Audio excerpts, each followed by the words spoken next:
আসসালামু আলাইকুম দর্শক মণ্ডলী, যে যেখান থেকে এই ভিডিওটি দেখছেন তাদেরকে সকলকে জানাচ্ছি আমার আন্তরিক সালাম। আসসালামু আলাইকুম। লতিরাজ বাড়ি এক, এটা কি পরিমাণ লতি একটি গাছে থেকে বের হয়েছে আমি কিন্তু গাছে সেটাই আমি আপনাদের মাঝে দেখাচ্ছি এবং দেখানোর চেষ্টা করছি। দেখুন তো প্রত্যেকটা গাছে কি পরিমাণ লতি বের হয়েছে এবং এরকম প্রত্যেকটি গাছে একই রকম লতি আপনারা দেখতে পাবেন। যদি আমার এই চাষটা ভালো লেগে থাকে তাহলে অবশ্যই একটি লাইক শেয়ার করবেন, কমেন্ট করবেন, সাবস্ক্রাইব করবেন, এইটুকু আশা। আমি একজন কৃষক মানুষ, আমি আপনার সাবস্ক্রাইব লাইক শেয়ারে ব্যবসা করার জন্য বলছি না।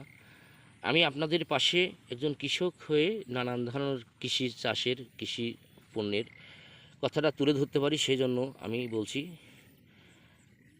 আপনারা যদি আমার এই চাষটা ভালো লেগে থাকে তাহলে অবশ্যই একটি লাইক শেয়ার করবেন, এইটুকু আশা রাখছি। পরিশেষে করছি, আপনারা যদি এই চাষটা করেন তাহলে প্রতি 1 বিঘা জমিতে আপনার 6 থেকে 8 মণ আকারে প্রতি সপ্তাহে লতি উঠবে। আর এইভাবে যদি একটানা 9 মাস এই লতিটা উঠে এবং বিক্রয় করা যায় তাহলে অনেক টাকা 1 বছরে 1 বিঘা জমি থেকে আয় করা সম্ভব। তাছাড়াও এই চাষটা করে এই মূল কচুটা, কাঠকচুটা, সেটাও আবার বাজারে বিক্রয় করা যায়।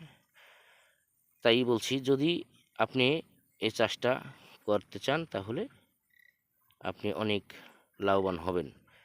কারণ এই কচু চাষ করে আপনি কোটি কোটি টাকা কামাই করতে পারবেন না, হয়তো বেকারত্বটা দূর করবেন এবং আপনার রুজি রোজগারটা, আপনার 1 বিঘা জমি আবাদ করলে আপনার রুজি রোজগার আল্লাহ ওখান থেকে দিবে, এইটুকু আশা রাখছি। ভালো থাকেন, সুস্থ থাকেন, এই কামনায়।